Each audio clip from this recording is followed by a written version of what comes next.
Unang kain para sa inyo mga idol. Unang subo.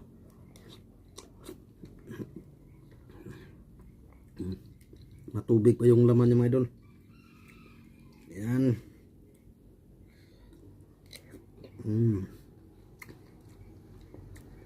Masarap siya mga idol kasi mas abaw. Yan. Ito yung native na papaya. Ito yung kinuha natin kanina mga idol.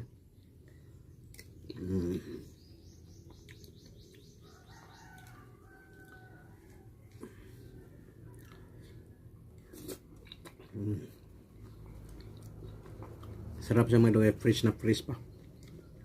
Presko pa yun. Presko pa. Kakuha lang natin kanina.